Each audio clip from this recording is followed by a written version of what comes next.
दोस्तों, हम सब जानते हैं कि फर्ज छोड़ने वाला गुनहगार होता है और जो सुन्नत पर अमल करने वाला होता है ये ढेरों सवाब कमाता है।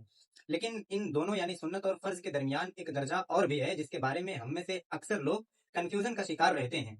मान लीजिए आप नमाज पढ़ रहे हैं और आपसे कोई मिस्टेक हो जाती है और आपको आखिर में सजदे सहव करना पड़ता है। तो फिर क्या आपको मालूम है कि वो सजदे सहव कब वाजिब होता है? तो ये सजदे सहव तब वाजिब होता है जब आपसे नमाज का कोई वाजिब छूट जाए। लेकिन आखिर ये वाजिब किस बला का नाम है और वाजिब को और वाजिब कहते किसे हैं? ये फर्ज से कितना मुख्तलिफ और अलग है और सुन्नत से कितना आगे है? इन्हीं सारी चीजों को आज की वीडियो में हम डिस्कस करने वाले हैं और वाजिब की आसान तारीफ समझने वाले हैं जो आपके जहन के सारे सवालात हमेशा के लिए हल कर देगी।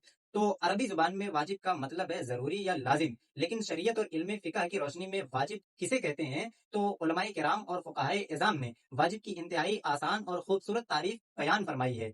बयान फरमाते हुए लिखते हैं कि वाजिब ऐसा अमल है जिसे सैयद आलम सल्लल्लाहु अलैहि वसल्लम ने हमेशा किया हो और कभी भी तर्क ना फरमाया हो। जैसा कि फिकह की अजीम किताब फतहुल कदीर और मुहक्किकीन का कायदा है कि किसी अमल को एक बार भी ना छोड़ना उसके वाजिब होने की दलील है। अब हम सुन्नत की तारीफ कर लेते हैं, उसके बाद एक पॉइंट को समझते हैं। सुन्नत वो है जिसे हुजूर अकरम सल्लल्लाहु अलैहि वसल्लम ने अक्सर किया हो और कभी कभी तर्क फरमाया हो ताकि वो फर्ज ना हो जाए।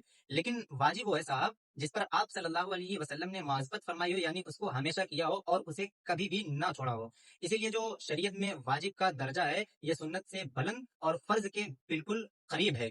अब जहन में एक सवाल आ सकता है कि अगर ये इतना ही जरूरी और इम्पोर्टेंट है तो इसे फर्ज ही क्यों नहीं कहा जाता? इसे एक आसान एग्जांपल से समझें। मान लें कि आप एक घर बना रहे हो और उस घर की जो बुनियाद है ये पिलर्स और छत है और ये चीजें फर्ज हैं। अगर अगर पिलर या छत नहीं होंगी तो वो घर खड़ा हो ही नहीं सकता। इसी तरह अगर दीन में से फर्ज निकल जाए, जैसे नमाज का कोई फर्ज छूट जाए, तो इबादत जो होगी वो सिरे से होती तो वो इबादत जो है वो सिरे से होगी ही नहीं बल्कि बातिल हो जाएगी। दूसरी तरफ वाजिब उसी घर की मजबूत दीवारों और दरवाजों की तरह है। अगर दीवार में कोई सुराख रह जाए या फिर कोई दरवाजा टूट जाए तो घर गिरता तो नहीं है, लेकिन वो घर नाकिस, अधूरा और नामुकम्मल हो जाता है, उसमें रहना मुश्किल हो जाता है। इसी तरह अगर नमाज में वाजिब जानबूझकर छोड़ दिया जाए तो नमाज लौटाना दोबारा वाजिब होता है। अगर भूल कर छूट जाए तो सजदे सहव करना पड़ता है ताकि उस नुकसान की भरपाई हो सके।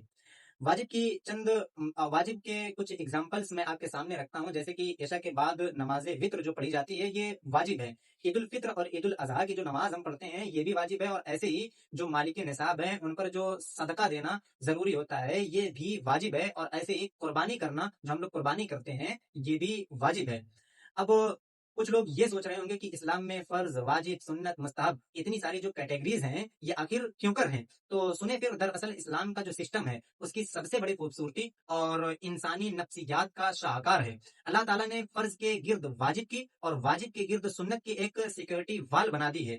शैतान जब भी हमला करता है तो वो सीधा आपके फर्ज पर हमला नहीं कर सकता, वो पहले आपकी सुन्नतें छुड़वाता है और जब इंसान सुन्नत छोड़ता है और लापरवाह हो जाता है तो उसके वाजिबात ऑटोमेटिकली छूटने लगते हैं और जब वाजिबात की दीवार गिरती है तब जाकर इंसान फर्ज छोड़ने की बुराई में मुब्तला होता है। वाजिब दरअसल हमारे फराइज का मुहाफिज है, जिसने वाजिब को थामे रखा उसके फराइज हमेशा महफूज रहेंगे। तो दोस्तों, वाजिब महज एक शरई इस्तिलाह नहीं है बल्कि ये सैयद आलम सल्लल्लाहु अलैहि वसल्लम की उस मुस्तकिल अदा का नाम है जिसे आप सल्लल्लाहु अलैहि वसल्लम ने अपनी पूरी जिंदगी में कभी भी नहीं छोड़ा। और एक सच्चे आशिक का काम ये होना चाहिए कि वो अपने महबूब की उन मुस्तकिल अदाओं को अपनी जिंदगी का लाजिमी हिस्सा बना ले।